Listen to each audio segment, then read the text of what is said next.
So welcome back everybody to number 7 of the My House podcasts. Uh, Joining me today, a Newry darts legend, someone who's done it all over the world, really, on the darting scene. Um, the one and only Martin Carvill. Martin, thank you very much for coming on. How are you? Not too bad, Miho. Thank you very much for having me. Yeah, no, you're very welcome. Very popular choice there amongst your peers to come on and tell a few of the stories that you had for darts. So always good to Oh, have a good. catch up Yeah. with you. How you getting on with being locked up and in It's isolation? been well, it's been quite strange. Well, I haven't been well, and I had to retire in March. The 31st of March, I actually had to retire through ill health, and um, the health a bit up and down at the moment anyway. So it's probably hasn't affected me the same as it affected other people, So, but I'm getting on with the lockdown at the moment is probably the least of my worries, But Yeah, such is life, such is life, me heart, such is life. well that's it. I suppose considering you've been through a lot in the last sort of 18 months, 18 months, with, yeah, with been your with on, yeah, your health and I'm sure there was probably points in that where everybody who's listening now will have known how serious it got for you, and there's potential there that you yeah. may not have been here to have this chat with us. So Well, you know, yeah, 18 months ago was probably as healthy as I ever was because I was 3 years off the drink. I was hiking and I was looking after myself, and uh, I got a bit of used to playing darts right the drink, and it was sort of coming together. And then the diagnosis that I had tumours, and then I had other tumours as well. And you know, for anybody that's listening, don't take life as granted because it can change tomorrow. well, It can that's just change tomorrow. It changed for me in a blink of an eye. And look, I'm still here. I have a tough battle on my hands. I have a tough battle ahead. I will have the hopefully as long as a long time.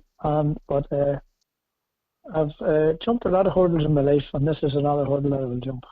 absolutely, yeah. And even the fact that through all that you were still, through your diagnosis and ready to go and get your treatment and your surgeries, you were still throwing darts up to the very limit where you could possibly do it, winning the Grand Slam, which was a big one here in Uri to win. Yeah, yeah, I was really good. I enjoyed that because to win it without over a long period of time without drink as well, and but psychologically, I'm a very psychological person anyway, so I was well prepared. And the best thing to do was to keep. I actually was taken into hospital on the Easter Tuesday, and I was worked right up to the Friday before it, and I painted fences around the house on the Easter Monday. And I was taken into hospital on Tuesday, and I got major surgeries on the Wednesday, and as you know, within 2 months of getting out, I went to one of the finals nights, and 3 or 4 months after that, I started playing darts again. Although maybe I did rush back a wee bit soon, but I wasn't doing too bad.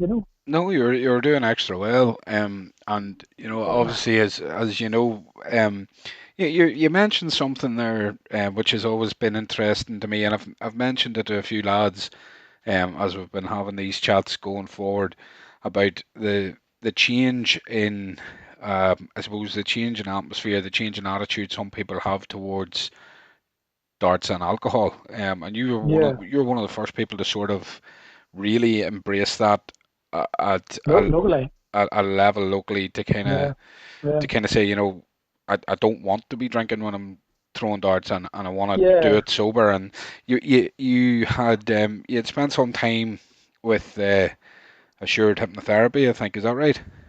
yeah. Well, it, a number of years ago, now people say, well, Martin didn't drink that much anyway, but I actually drank quite a bit, and I drank when I played darts, and I could drink quite a bit, to be honest with you. And a number of years ago, decided I'd try and do it without drink, and I got a tough going, and so I had to have something to motivate myself. So I did it for Mick O'Brien's little girl who was diagnosed with cancer down in Tipperary. And I had met him at, well, I knew Michael anyway very well, and had met the wee girl, and, I said to myself when I come home, here we are, and we're out getting drunk and all this jazz, and I'm trying to get off the drink myself. I said, for the next month, if I could raise enough, the money I spent in drink, if I could just keep it and give it, because Mick and his wife was telling me they had to drive up and down to the Children's Hospital in Dublin. Well, a lot of people don't know I do some things that people don't know about, and he was telling me they were getting it tight, and she was telling me how difficult it was. So I went off to drink for a month, and I played away at darts. I got a couple of manor matches in the counties, and I think I got together, I think it was 800 or €750, and I gave it to them. I actually went down to the Children's Hospital in Dublin and gave it to them. And, the wee girl's mother couldn't believe it. And that sort of got me thinking, if I really put my effort, and then I went back in the drink again, and I started drinking bloody twice as much as I was in the first place. And that's what normally happens when people go off something and they go back on it, like a hare, But Yeah. and then in hindsight, from now, maybe my illnesses was working on me, and so I was drinking away, and it was actually the Northern Ireland Open 2016, and I had done very well. I got to the last, I think it was last 32, the last 16. I think Jack O'Barry beat me or something. It was the year Keith William won it, and I was drinking, and William Bourne was there. I was coaching William at the time, and Joanne was there, his mother, and Joanne says to me, she says, if you hadn't drunk so much today, you would have won this effing thing. Because I was playing really well, and I had run out of steam again, Jacko. I had too much thing on me. I had beat some big players on the way, but psychologically, I'm looking back on it now, maybe my illness was working on me. And I sat the pint down and said, that's it, never again. And I don't care who says what, I will never drink again. It was more for health reasons than dart reasons. And, see, the first year, it was rugby, playing darts, it was rugby. But, it panned out that I stuck at it, and I was getting there. Like, I won a title actually in 2019, which was the year I went through this, and I actually won one in 2020, believe it or not. And, I always say, if you stick at something through thick and thin, you will be rewarded in the end. Like, the great Michael Jordan was one of the greatest basketball players of all time. And a guy interviewed him one day and he says, how come you can put the ball in the net as often as you can? And Michael Jordan says, it's because I have missed it more than anyone else. Yeah, well, that's Because he practiced. Yeah. yeah, that's So a he missed it more valid often. point, isn't it? Yeah. Yeah. Yeah. I suppose Yeah. the more you fail, the more you win, because you have to. Well, you have to. Yeah. It's what drives people on to do it. Um, so Exactly. well, it, I suppose to a certain degree, it's inspiring. It's certainly inspiring for me as a teammate of yours. Past couple of years there up at the Boyd's team, that it is inspiring to see um where you've come through to get back on your feet and to be Yeah. throwing darts again. And as you know, we're a great wee unit in Boyd's, and Oh, absolutely. it's been great fun as part of that team, and The best. especially watching you coming Yeah. back to Yeah. almost your best. In fairness, like some of the No, I'm games not doing too bad. Yeah. you threw a game at the start of this year against Noel Bradley, and you would have took the light out of your eye. Yeah. Well, see, the thing is, the best thing, Mihal, is the minute someone says that you can't do something, that's the minute you have the motivation to do something. I played in a competition the year before last year, before I was diagnosed, long before I was diagnosed, down in the May in Shane Murphy's place, PBs. And I was going downstairs to play a guy. I was called to go downstairs. I just forget the guy's name now.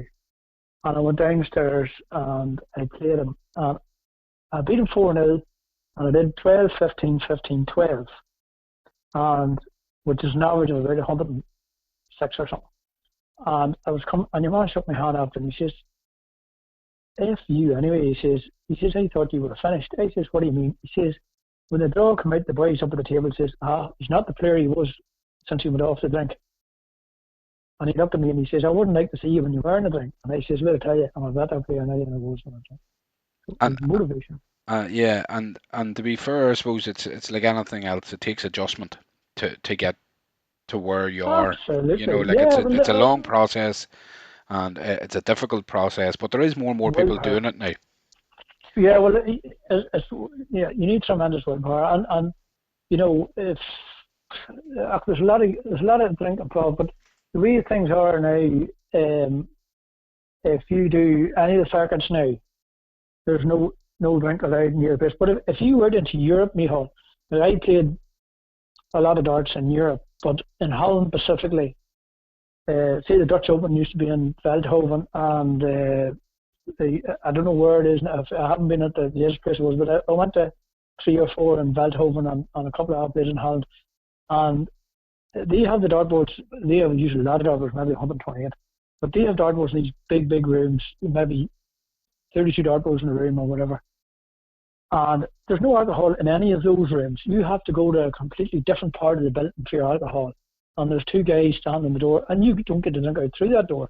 So you could have to go, say, for a way up the hallway to whatever room you're in, whatever board you're on. Don't forget, there's 3,000 people at the main singles in the Dutch Open, Yeah, maybe more. yeah, And so you could have to be in maybe half an hour before your board because once they call you, you're not about, you're out. So you would need to be up there for half an hour before it, and then the game starts. And a lot of people have a habit. This is a habitual thing.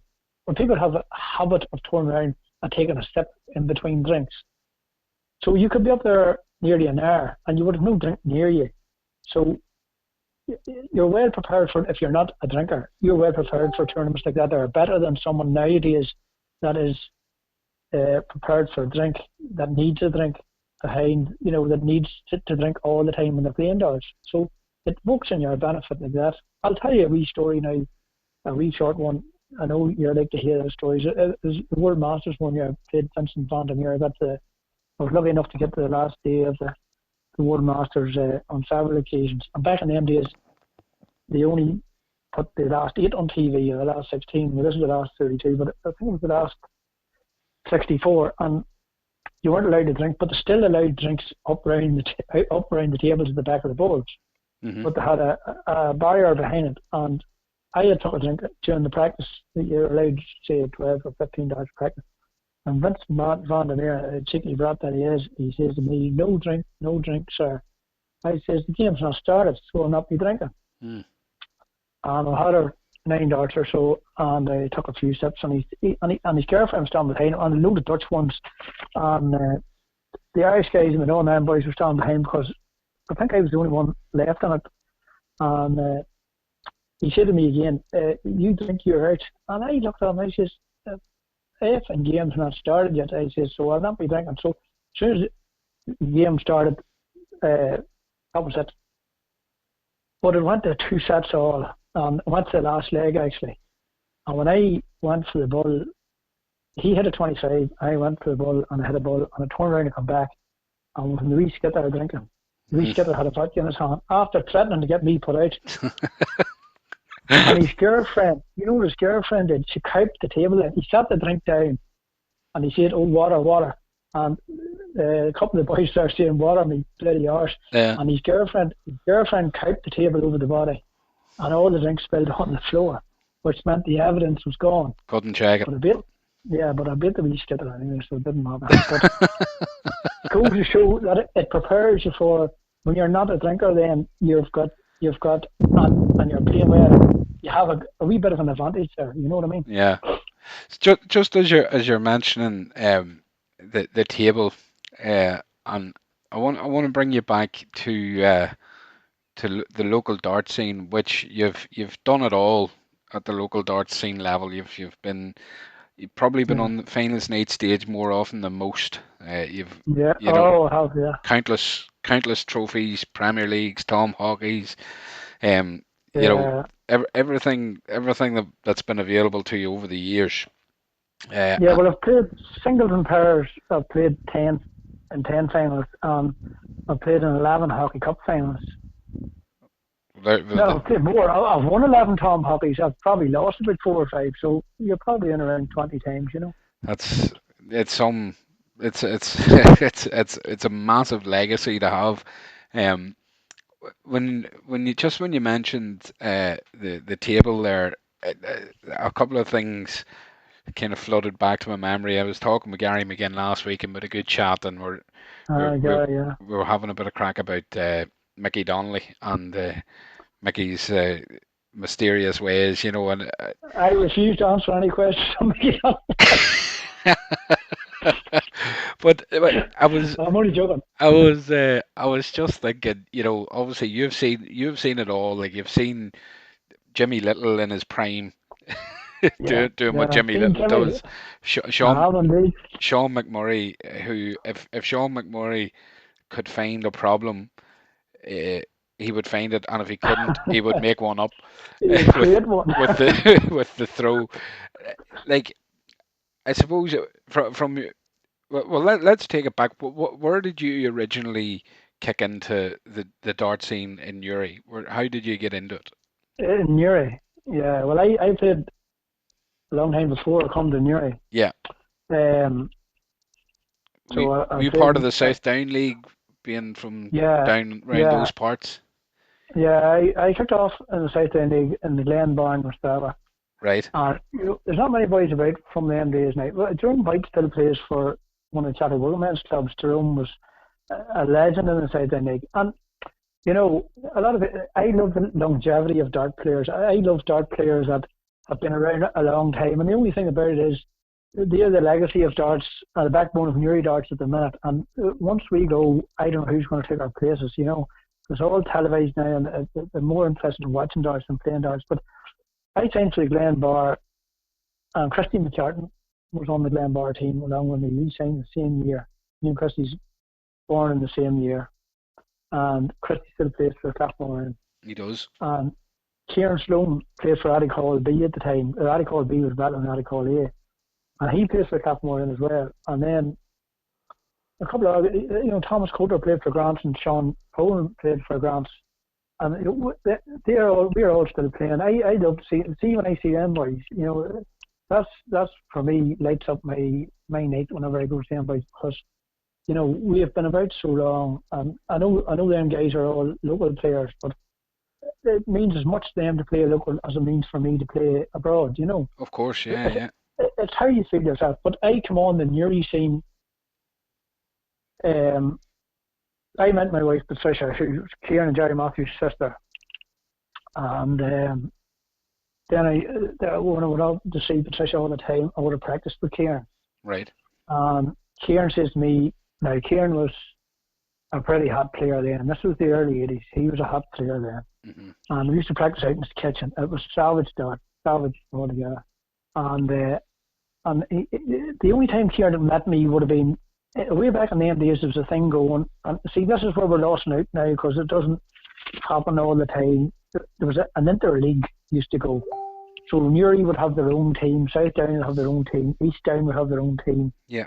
uh, Banbridge would have their own team, Castlewellan would have their own team, and there were interleagues went at that time, and they were absolutely brilliant. It was great to meet different players. Like I would never, like whenever Newry come down, we used to play out of the Foresters and Strower, the South Down team, which we had a very good team. I had Sean Clark and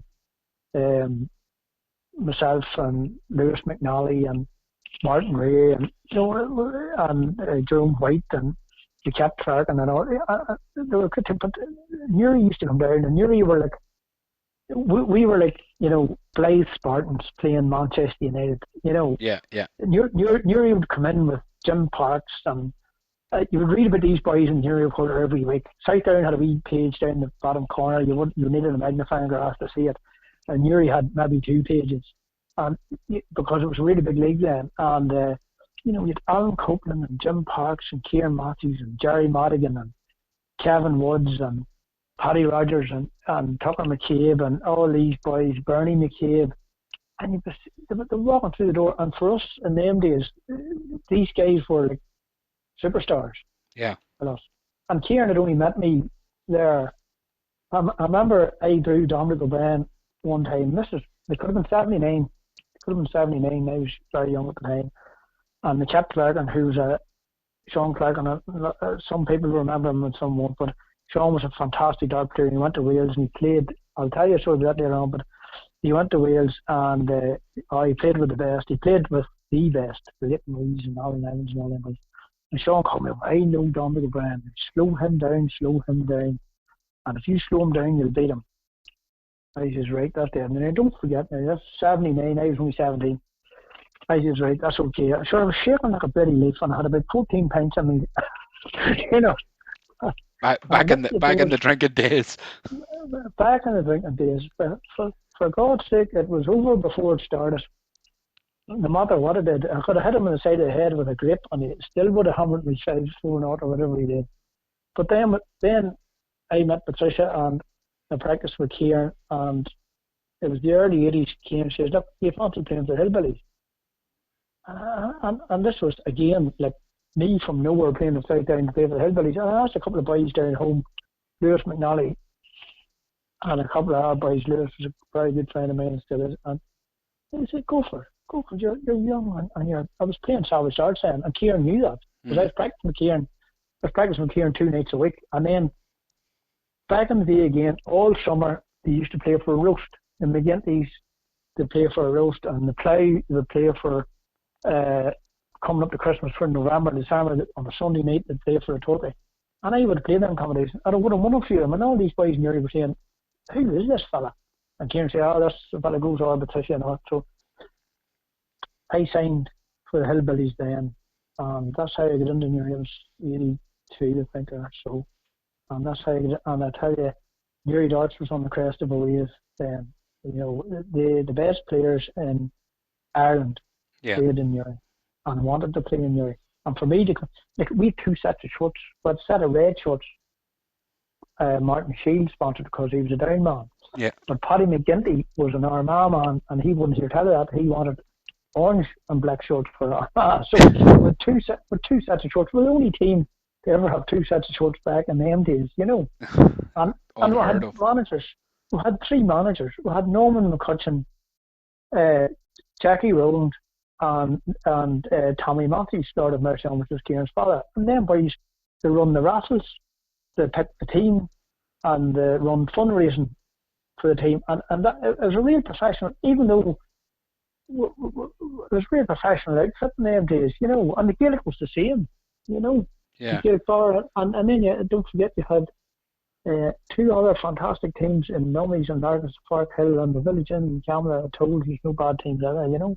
The cream, like a lot of them teams would have won a lot of stuff if the Hillbillies and the Gaelic hadn't been about. You know, they would have won any All League in Ireland. Yeah. Like Jimmy Little was some player, Archie Murphy and Skippy Kernigan and Rob Hampkin and all them boys in Nummies. They would have won anything. And we Mickey Bowden and them boys, they were all good players.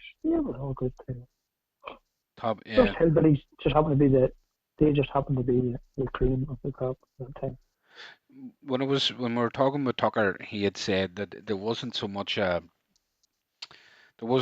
team talk or anything like that whenever you were going for a big game or when you're playing for teams like this. But what may have happened is there was an aura of a good team, and when a good team walked into a bar, you could almost feel the anxiety level of the other team go up a notch.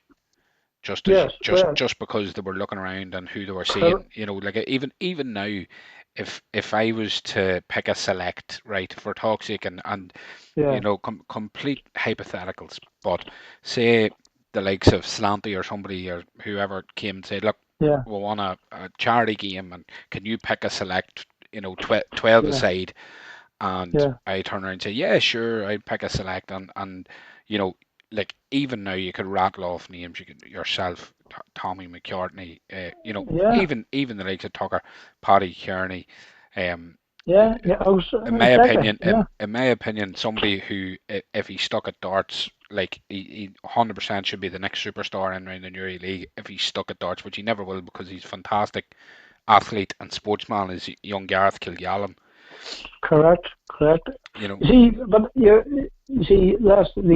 always had the aurora. The Gaelic had the same, and we had the same. And it's back to where I said where the interleague when Newry came to play us down in South Down. They were like superstars coming through the door. And whenever you see the club championships were run then, and I know the Hillbillies won the club championship in 1985.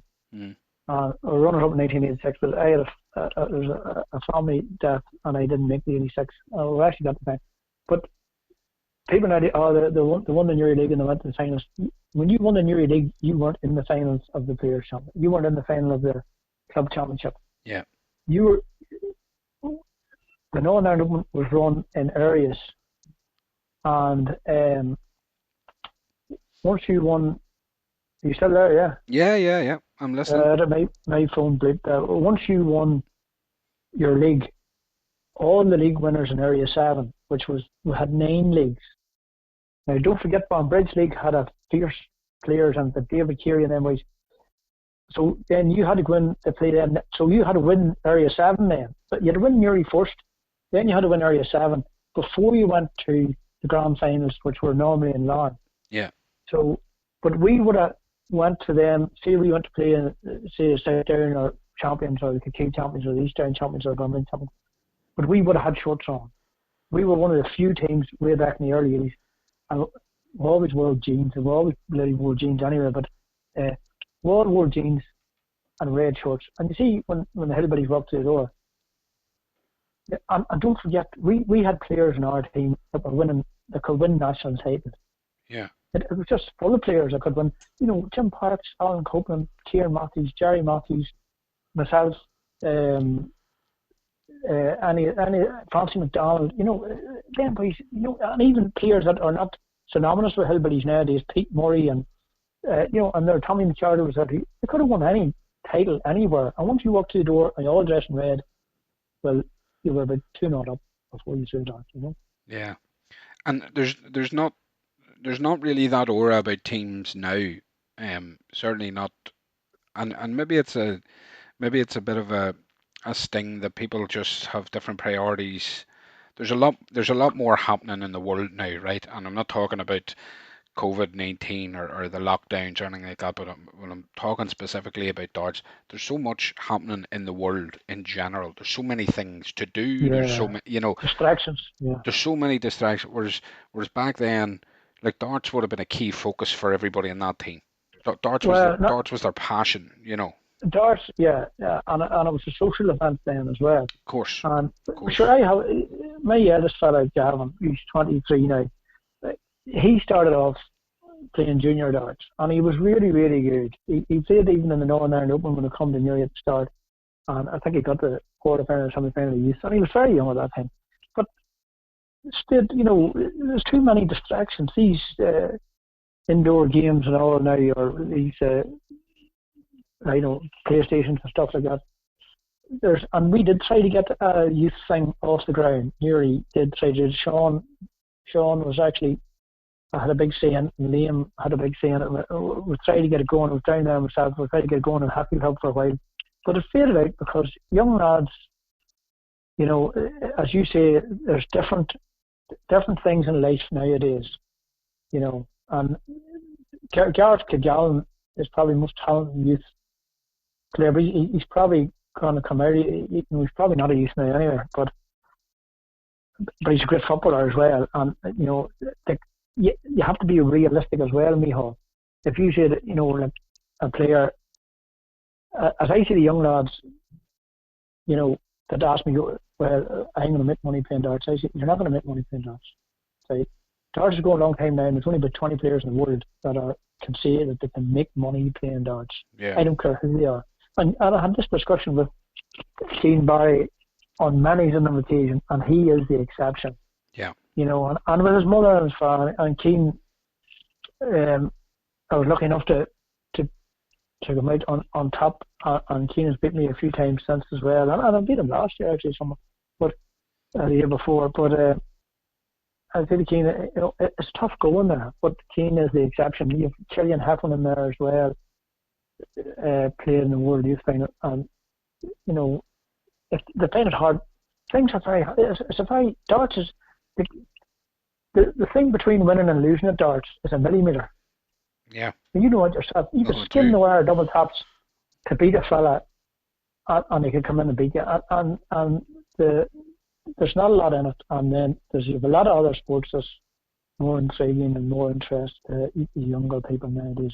That's And why, it's glamour. you know, There's like although the darts has a certain amount of razzmatazz and glamour with it now, and it's a big show now. Like it's not like the old days at the Circus Tavern and the BDO. It's, you know what I mean. You're filling an arena of 20,000 people, you're and feeling, yeah, it's yeah. But if it's a perplexing thing. If you watch the PDC, guys at work will say to me, I say to you, well, I want you to do one thing for me. Name 10 dart players. This is guys that don't play darts, but they're very interested in darts. And they can't name 10 dart players, but they can name five. It's the same fives on TV all the time. yeah. And the PDC are moving stuff about, but the PDC circuit is, when you get out there, as I say, Keane is the exception. You can you can be playing the best darts in your life.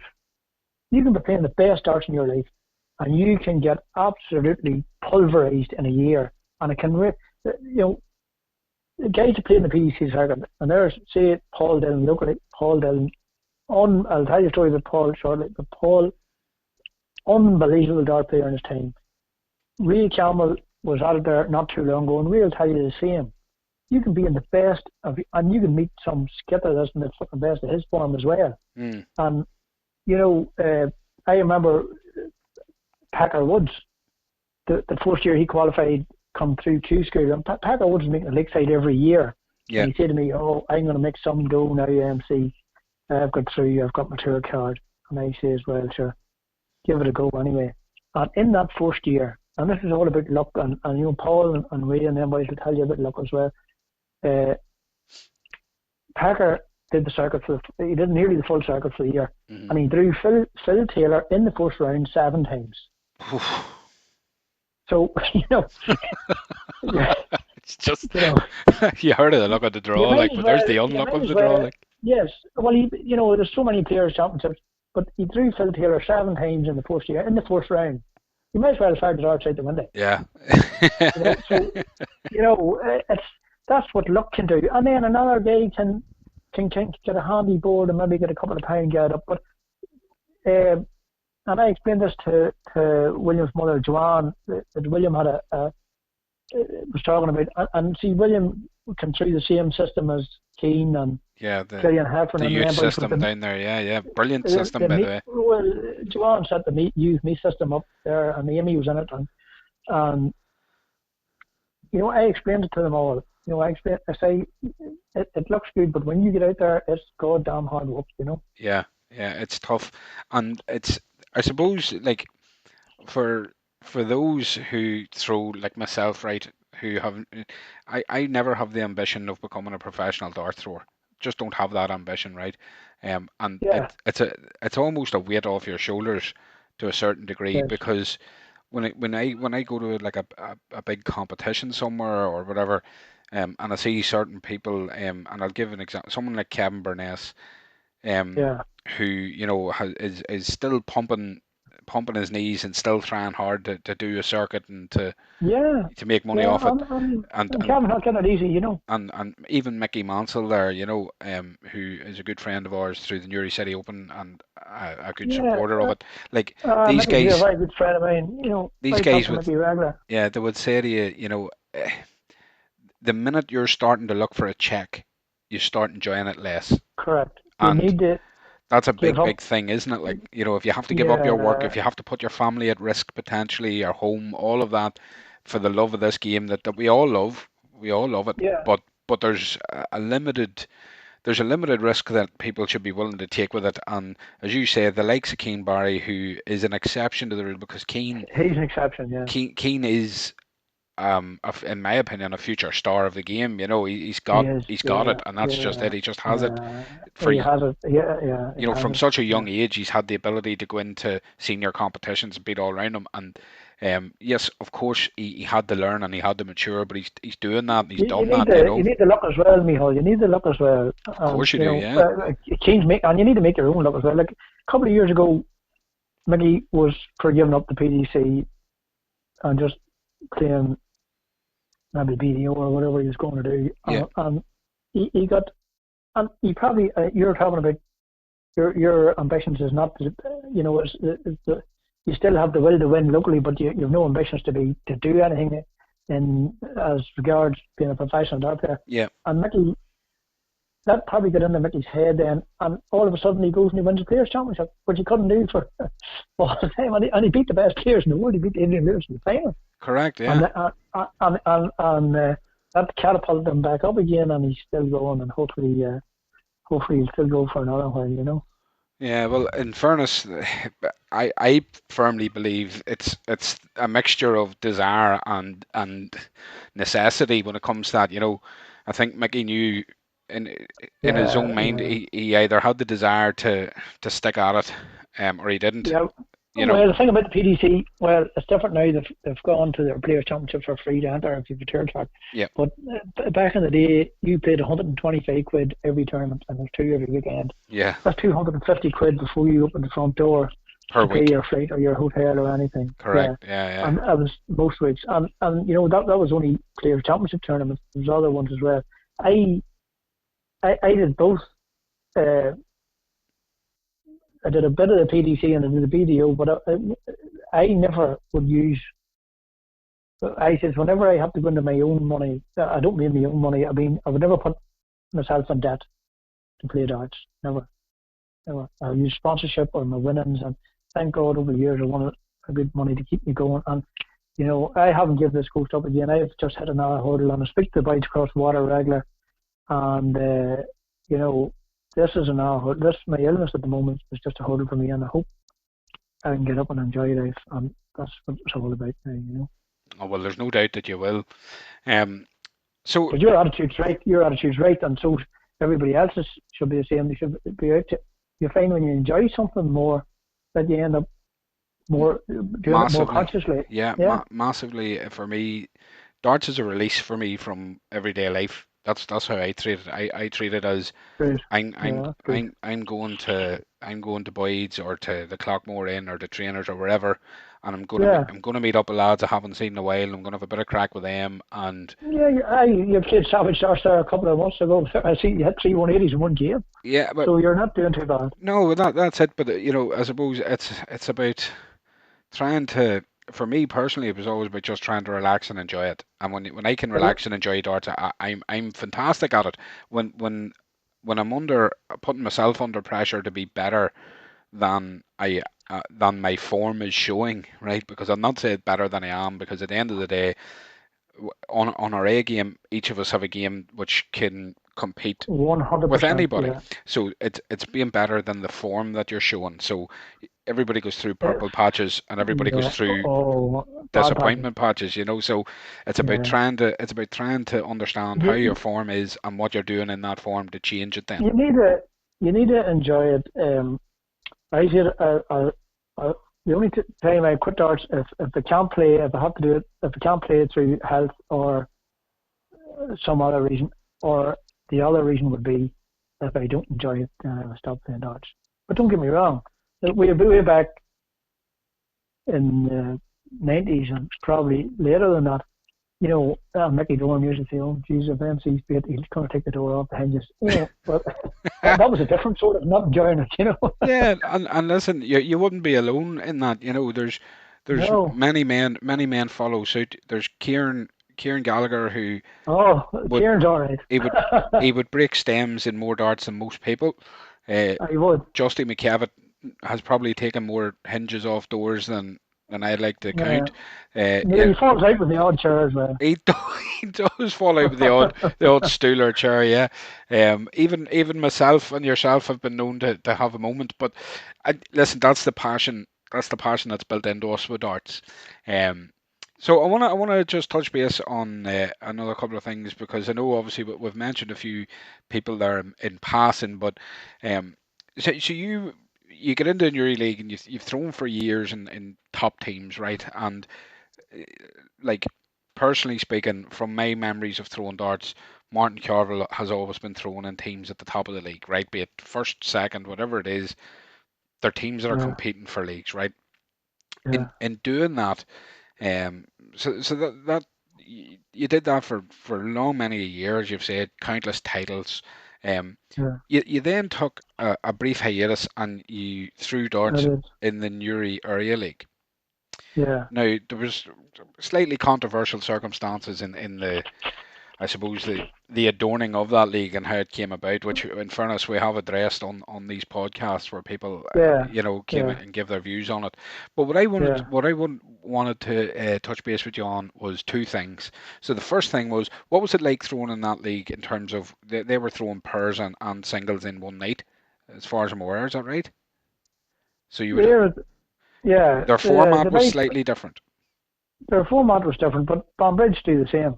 Oh right, okay, Banbridge play the same. Banbridge play six singles and two pairs. You know, right, and near the area because the teams were short was sixes.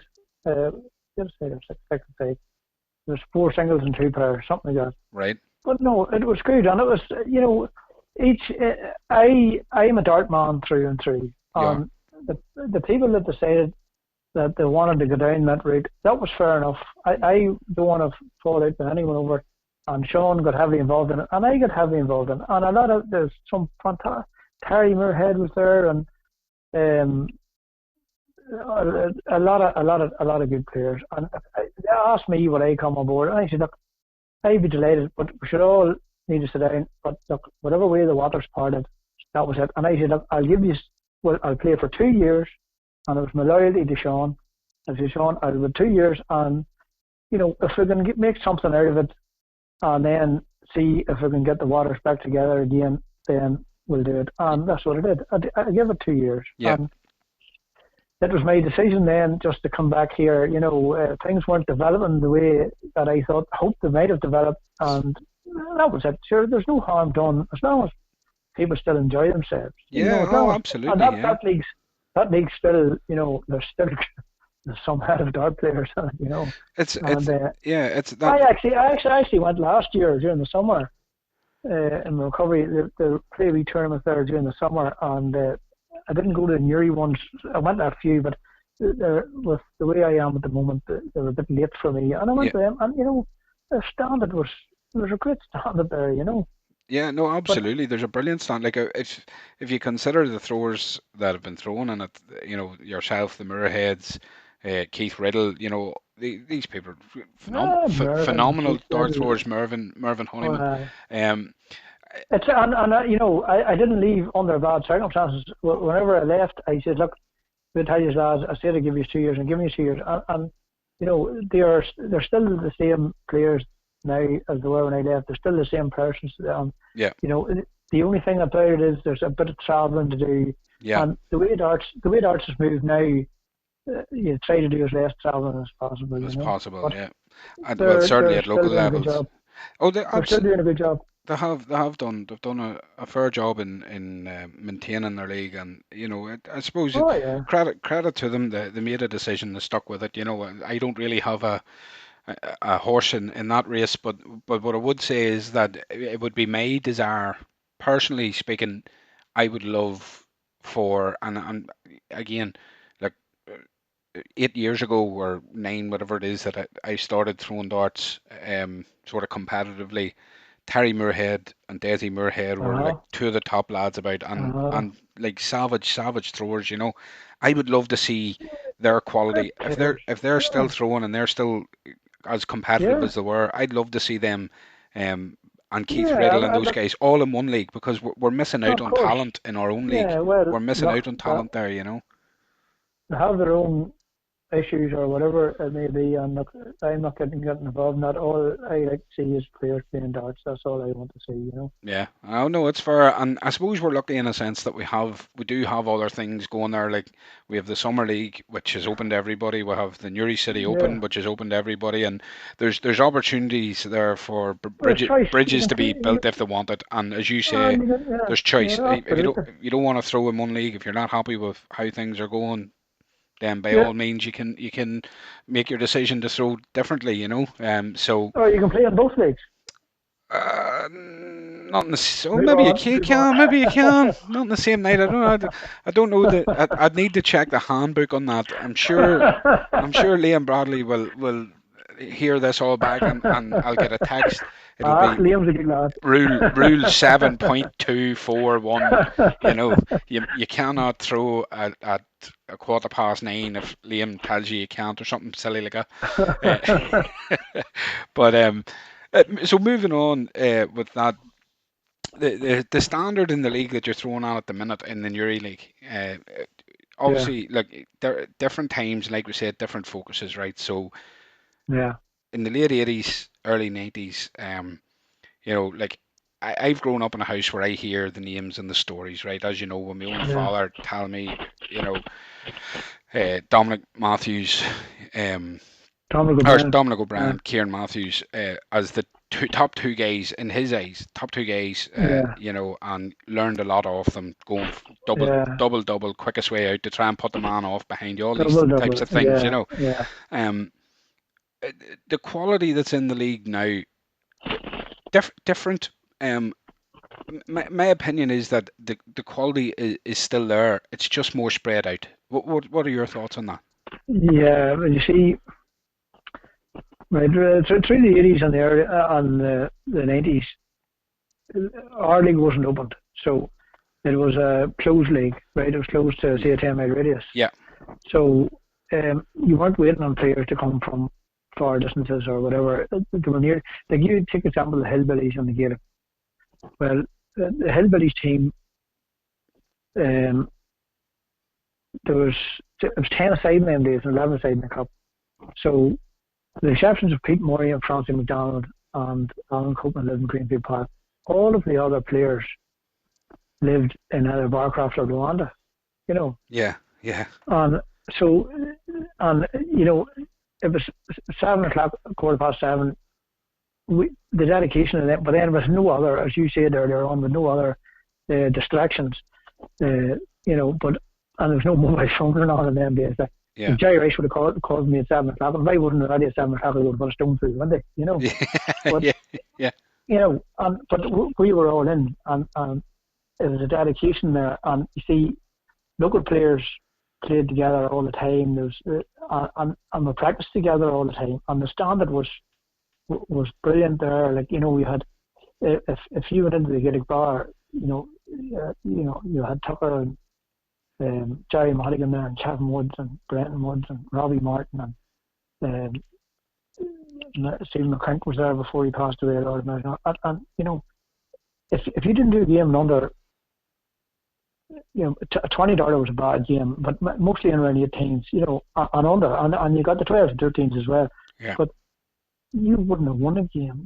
And I just sometimes feel now that people say, "Oh, darts is was far better then than it is now, or it's far better now than it was then." mm, It was more localized then, and I think it was a pretty like if you seen a game, it's a pity we hadn't Mark McAvoy back in them days to record a Hillbillies Gaelic game yeah, because it was savage darts, savage darts. You know, it was savage darts. Like you had say Tucker McCabe playing Tommy McCarter, and you had Jim Parks playing Kevin Woods, mm, and you had Alan Copeland playing Robbie Martin, and you had Kieran Matthews playing Jerry Madigan, and then the next week you go over to the the nummies, and it'd be Archie Murphy and Skippy Kerning and Davy McCartan and Jimmy Little and Paul Holmes, which is another Paul Holmes was a classical dart player too, and yeah. it was I've them been games on the were end of a Paul Holmes tanking in the final of yeah, an but individuals.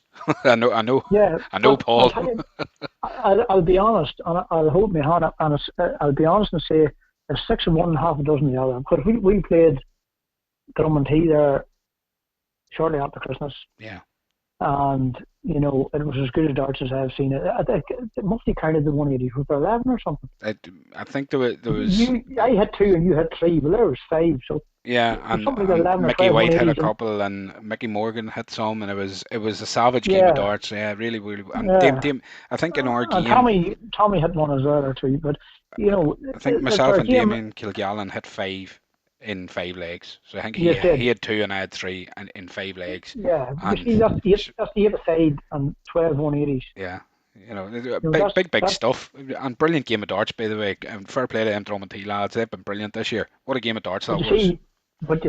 you see where I'm coming from now. Drummond T are Drummond T players. They're all from Drummond T. They're in that area.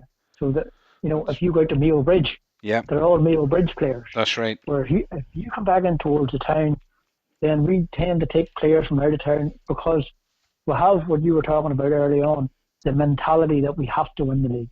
Yeah, Sometimes if you let that mentality go and say, we don't have to win the league, we have to play well. yeah, But then playing well and winning the league goes hand in hand. of So if course. you put the winning boy out the window, Yeah, and it's the same as what I did if I went to Germany and I travelled all over Europe a lot of time on my own, and all I used to say was, as long as I don't let myself down, that's all I want to do. And of all the years I travelled, I think I only have lost in the first round twice. yeah, You know, but sometimes if you let the winning get a hold of you, like I admire them boys, Mail Bridge and them boys and Drummond T, yeah. because they've stayed. They didn't. Oh, they might have diversified sometimes, but you know, Slightly, but only slightly. yeah. Well, I That's went up and played in Drummond T myself for a year, but yeah, you know, they play together all the time. They're used to each other and they're comfortable when they're throwing. yeah, So if you get a team that's always changing, pulling players into nowhere, then you see to yourself, I can remember, here's a winning mentality, right? The Hillbillies qualified, they won the Newry League 1 year, or quite a few years, but this particular year they won the league. So I had to go into Area 7 to play off. Now, uh, Killyleagh, Killyleagh always had a big team. East Downs, Harry Anderson, Eamon Hagan, John Long, Dick Sharvin, uh, all them boys, they were all top players then. They were all top players. And we won it every year, and they wanted to beat us. And I left home. I lived in Barcroft at the time, because we all lived in Barcroft. And I walked down, and I went into McGinty's. It was a Tuesday night we used to play it on. And John Connolly was starting in. John Connolly was a Dublin player and a good friend of mine. And he was starting in McGinty's bar on a Tuesday night. And I walked in and said, "What the hell are you doing here?" He says, "I'm playing darts here tonight." Who the fuck are you playing for? Because we were playing Killyleagh. That's who I'm playing for. He didn't even know who he was playing for. He didn't even know them. When they walked through the door, he didn't know them. So they wanted to beat us. They give up their own camaraderie to take an outsider in from Dublin to try and beat us. yeah. For sure, we'll beat them. We'll beat them anyway. It's as you say, it's an obsession with winning more so than an obsession with playing well. And Yeah, it's happened throughout the years. And sometimes it clicks and teams can come together and stay together, and other times it that's doesn't it. work and teams are flashing the pans. Um, just on so from your personal memories, a Yeah, couple of quick fire questions, right? yeah. Um, Bogey player, did you ever have one? Well, yeah, I have a boogie player, but it's not. It wouldn't be a Newry boogie player now. I don't know whether you want my boogie player Yeah, or well, a no, local well, boogie player. give me your bogey player, yeah. Well, my boogie player is Stephen Bunting. Right. Because he's probably my buggy player. It all happened probably in a 2 year period, because I come up the rankings and I was ranked 32, and in that particular year, whatever year it was, Stephen Bunting was ranked number one, Uh-huh. which meant that if I kept winning all my games at the tournaments, I would, and if Stephen kept winning all his games, and I mean Stephen are good friends, we often talk, and if Stephen won all his games at the tournament, then we would meet in the last 32. Anyone will tell you, Brent Dolan or anybody's or Ray Cameron will tell you, the worst seed to be is number 32. you know, so uh, so if I progressed and I was playing well, and most of the tournaments I progressed through to the last 32, and I met Stephen in the last 32 in Germany, and he beat me. I met him in Ireland, and he beat me, and I met him in the Isle of Man, and he beat me, He was and he was and he was at some game for the peak yeah, of and I his made him powers. yeah, and the Granite City Open, I met him and he beat me, and some of the games were close. And then, by God, the World Masters was on, and I got a run to the grand finals, and it was Martin Phillips beating me in the end. But they played the Lakeside qualifiers, and I got through my qualifiers Yeah. to to to the last stage to go to the lakeside because I finished. You had to finish in the top 26 to make the lakeside. Neither I the top 26, so I had to play the qualifiers. But Stephen, I don't know why. Yeah, Stephen, the year before Stephen finished outside the top 26 as well, or whatever way it worked. And I met Stephen in the qualifiers in the last game to get into the lakeside. And he beat me 3 sets to 2. And I says, I hate you. I hate you with all my heart and all my soul. But that was the bogey player. The bogey Yeah. player at home. I don't know if I have a bogey player at home. I don't know. They're all bogey, and they're all brilliant. Aren't aren't they in their I own would right? never, There's oh, there's a few of them. absolutely. There's a few of them I don't like coming up against. Um, in open tournaments, I really don't like coming up against people in my own team in bogey Yeah, tournament in open tournaments, and the reason being very simple.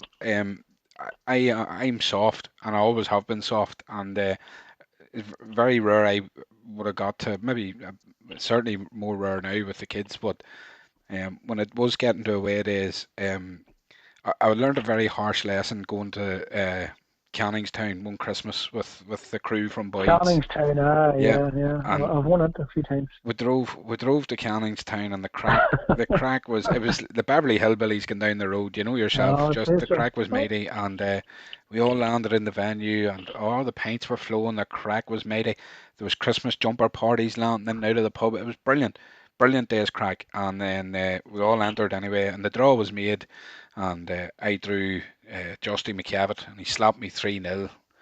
oh And God. and it says to myself, or 4-0, made him 4-0, and it says like I, I just can't believe that we've travelled like Yeah. an hour and a half, and the whole way here to Yeah, pay a and tenner you to play. get slapped by you. Uh, You could have done it in Boyd's and saved me the journey and the money, that's right. But Well, I can actually tell you a better one than that. And I forget who the two players were at one time, but it was an overseas tournament. The two of them traveled together. I think it was Germany or so, and they drew each other in the first round. And they got of 3,000 players, the two boys drew each other the first round. My God. here, listen, it's actually common. I've seen it at the Northern Ireland Open a couple of times as well. Lads coming from Wales and Scotland, and I think Yeah, a couple of years ago, yeah, Jim Williams, who's hot stuff in the BDO circuits at the minute, he was yeah, playing Ben Brown, and Ben had only started. yeah, Ben had only sort of reached his toes into the national setup for Wales, yeah, and yeah, yeah, two boys threw each other in the second round or something. Jim beat him yeah. pretty handy, and Ben was very drunk at the But end of it, then coming on the commentary to give off about it. But we all win locally. We all go in, and if there's local tournament on, we all go in. We say, and we all say the same player. But we all say, I don't care who you play, don't play Sean. Oh, well, So that's Sean's a great thrower, uh, and I'll tell you another story about Sean. I go to show you how Sean's a really, really good thrower when he can throw. And there used to be a big tournament on in the south one time. It's called the Teddy Finnegan Memorial, and it was a big, big tournament. It was played in Orem, Big Tom's country, and up we went to it anyway. And there was 125 turned up. It was like the Irish singles, and everybody on their dog was there. Like you could mention, Darrell Gorney and Mickey Hustle, and well, thank God I won it that year. It was a good year. I won it, and so I went back the following year, and everyone in their dog was there again, and I won it again. So it was twice, which was good. And the money was good in them days. brilliant. Yeah, yeah. It wasn't that long ago. So I went up the third year on that bounce, and everybody's saying, "Oh, do you think you can do it 3 in a row?" And there's still 90 entering it. Can you do it 3 years in a row? And I said, "Don't know." And I got Sean in the first round. So that was okay. That was fine. Yeah. There's no problem with that. The problem started whenever he threw the ball because he was absolutely brilliant. He just kept hitting hundreds and hundred forties every time, and he beat me some. And everybody had gathered around the board because I was going for 3 in a row, Of course. and I think he beat me 4-1 or something. And I shook his hand and I gave him the eagle eye, and I says, I just hope you. I probably put the blink on him. I says, I hope you freaking win this. Yeah. But of course, Sean did what he does. Yeah, He lost the next round. Sean's yeah, Sean's a spoiler. Sean, when Oh, he's a when good you're on a player. good run, Sean turns up, and Well, I'll tell you something about Sean now. I played pairs with some of the best players in the world. I played pairs with Gary Stoneham, had some good runs now and Open, Scottish Open, and places like that. And played pairs with John Boy Walton, and played pairs with my Lord of Mercy, my friend Chris Saxon, and we won the Newry pairs a few times. And but I've never been successful with this. I had the success that I've had with Sean. We just seemed to click together. We won. I think we've won 4 or 5 pairs in Bridge. We won the Newry area pairs, we won the Newry district pairs, and we just seem to click when we play together. We have that tempo. Cracking thrower. But good thrower, unbelievable thrower, Um, unbelievable. most difficult opponent at local level. Who has it been? See, I don't like to name certain individuals in these here. I always say they're all difficult. I would never say if you ever see me Hugh Clifton, you ever seen. I wouldn't, but I would never say Tommy McCartney's a better player than Kieran Gallagher because the two of them will rip you apart and they'll rip each other apart on different nights, Hands as you down. were saying earlier on. Hands down. Hands Yeah, and down. I'd never Yeah. say Kieran Matthews was a better thrower than Jerry Madigan or Tucker McCabe was a better thrower than Kevin was. On their day, everybody's the gap. So the most difficult player I have is the one that's standing in front of me every time I go to throw a dart. Yeah. It doesn't matter who he is. If it's Valid Tommy point. McCartney, Yeah. if it's Valid. Kieran Gallagher, if it's Sean McMurray, or if it's yourself, Yeah. or Mufti, or any of the players, you're only good as your last game. Yeah.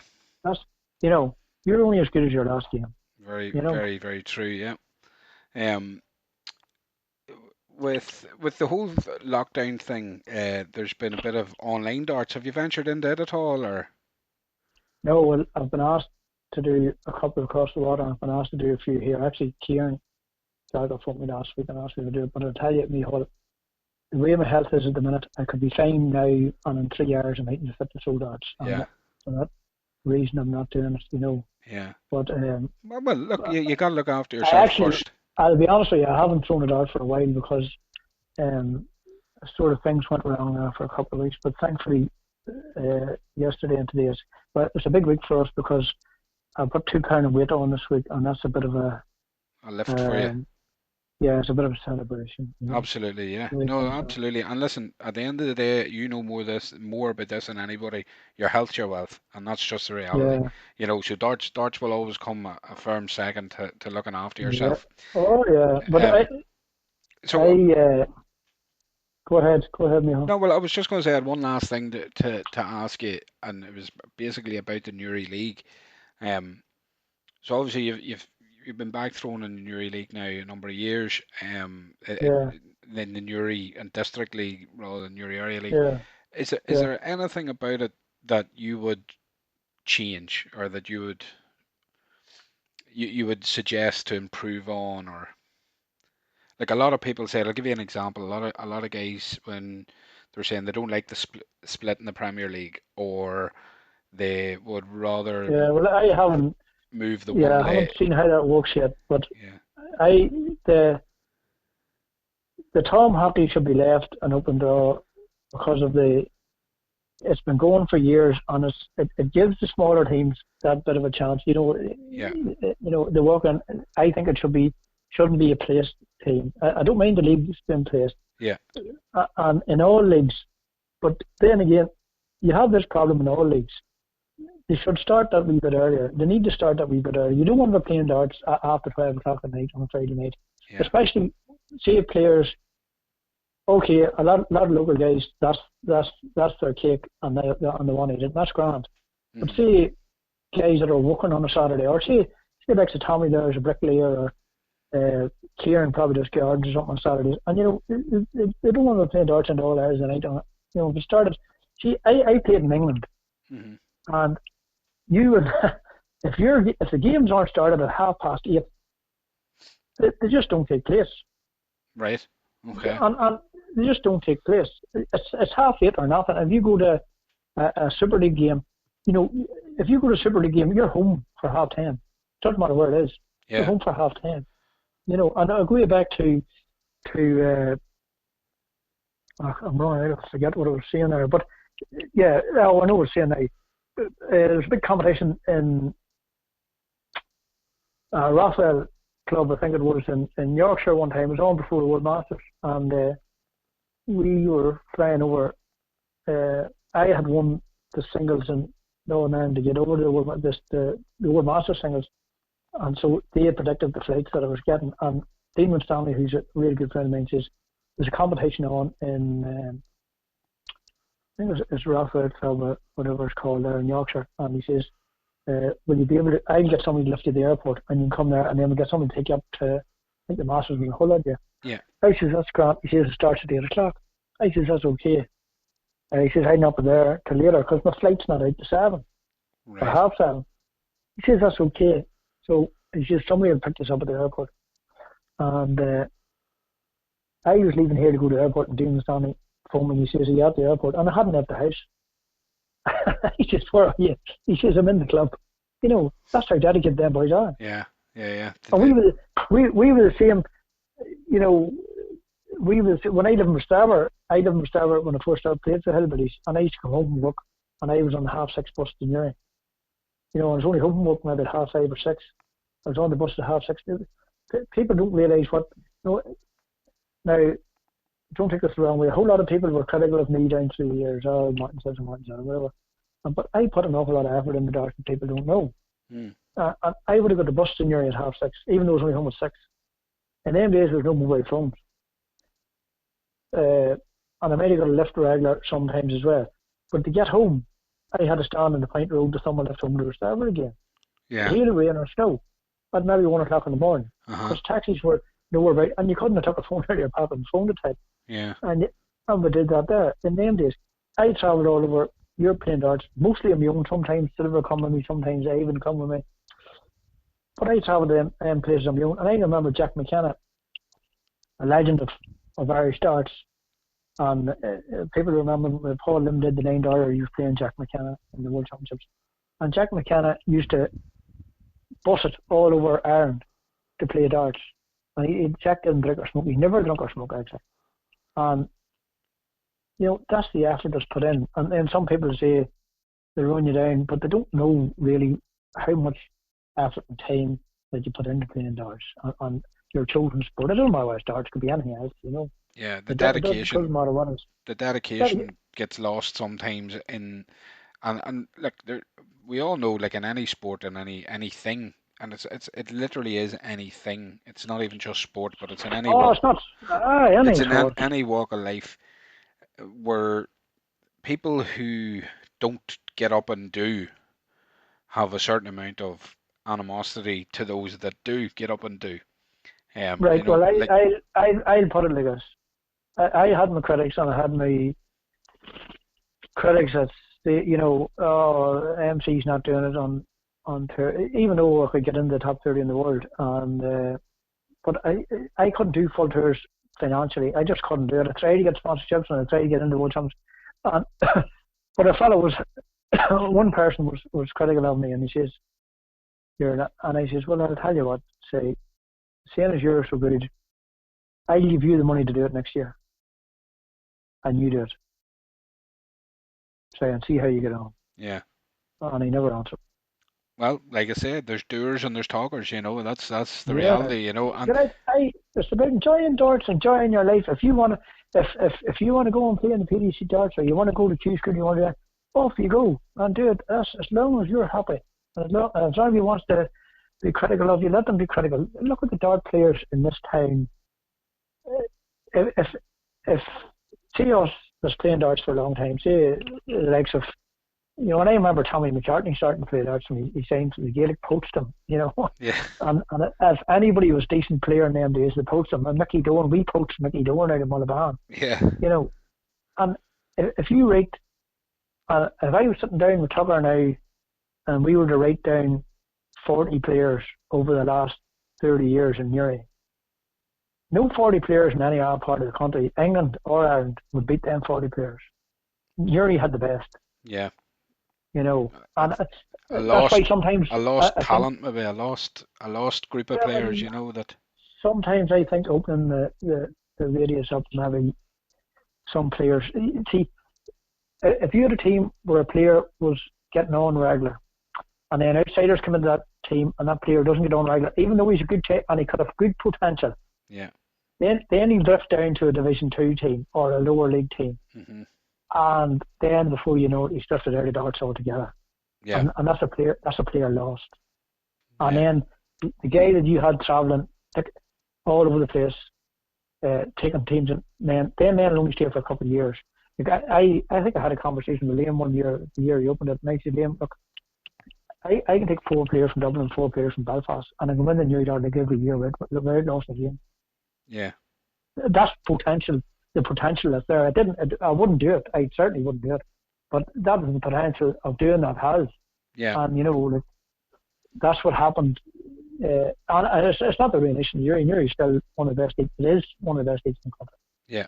But if you go up around Ballymena now, they have a big dark players in Ballymena. Yeah. But I would like to see us. I would like to see maybe see gather up an interleague team Yeah. and take on maybe the area dart league in an interleague game. Yeah, why not? I think that would be a great idea. Yes, Especially when this yeah, lockdown's all over, it would be a special one, and yeah, and maybe a great Dundalk. and Dundalk, and maybe a great fundraising idea. There's and It'd be and fun United, but even the a good Banbridge League, possibility. Yeah, yeah, it'd be a good possibility for players that are just playing club darts and that's all they play. It'd be something different for them. Yeah, You yeah, could even pick two teams, and Dundalk could pick two teams. We could pick two teams. The New Area Dart League could pick two teams, yeah. and just have a wee game Have there that'll give. See, boys like Damon Kegallen or Gareth Kegallen or Kieran and them boys, give them something else. See, a wee interleague. We used to go and play interleague years ago. It was great, great. Yeah, and it gives people great insight into other players and other leagues too, which is always good That because not gives you good. everybody gets to travel to the other leagues to play, because whatever Well, like circumstances. can you imagine? Say Sean got a team together for his own league, and you were playing Sean or Terry Muirhead or you know Mervyn or any of them boys. Said you won't get the chance to play in Newry, and you won't get the chance to play them anywhere else unless you draw them in a local competition. Yeah, Correct. Yeah. No, it's maybe and a camaraderie and everything would be there. But it's just listen, something. it's a great idea, and I think it's something definitely that when people listen to this, they'll definitely jump on board with, and look, with the help of God, everybody's going to stay safe through all this, and we'll come out the other end of That's it. the main thing. And we'll come out the Yeah, other end of it with a good intention to do something good for charity, and that would be a perfect setting to do it. And we've got the facilities. Do you know what I mean? We've got the likes of Bellini's at yeah, our disposal. We've got the likes of there's plenty of other venues can hold things like this. So yeah. there's no reason why not. But listen, Well, we're also our own success. Like way back in the 80s and the 90s, most venues only had one dartboard, yeah, and we used to all play pairs, and the camaraderie was good there. Now you have places of maybe two or three dartboards, and men are spread out and all this jazz, But hmm we used to play we used to play pairs, and I'm sure maybe took our shit about it and a couple of other guys, and the abuse was. I know there's a bit of abuse up in Boyds at the minute, but you get the, abuse every week. there's abuse every week, and I can tell you, and like I'm fed up getting Tommy McCartney. I just have to stop going, and that's it. Oh, I love to hear that. Well, listen, we've ran out of time, but it's been an absolute pleasure catching up with you more than anything. Oh, that's good, Michael. Um, That's good. and I'm glad to hear that you're turning a corner again. You're starting to get back to yourself. Yeah, Keep well, I up, hope so. keep up the fight. And look, everybody will be sending their best to you. But it's been great chatting with you. And I'm sure at another point in time we'll do this again. And hopefully, I've loads of stories there. well, Loads of stories. hopefully when we do, we'll be able to do it face to face. And this bit of a nightmare where we're all having to stay away from each other will have dissipated into a memory. But Oh yeah. until then, all I can say is thank you very much for coming on, and I really Um, appreciate it. okay, Michael. God bless them. Thanks, William. All the Thanks, best, Neil. Martin. Thank you. Bye. Okay, Bye. Bye. bye. Bye. Bye. Bye.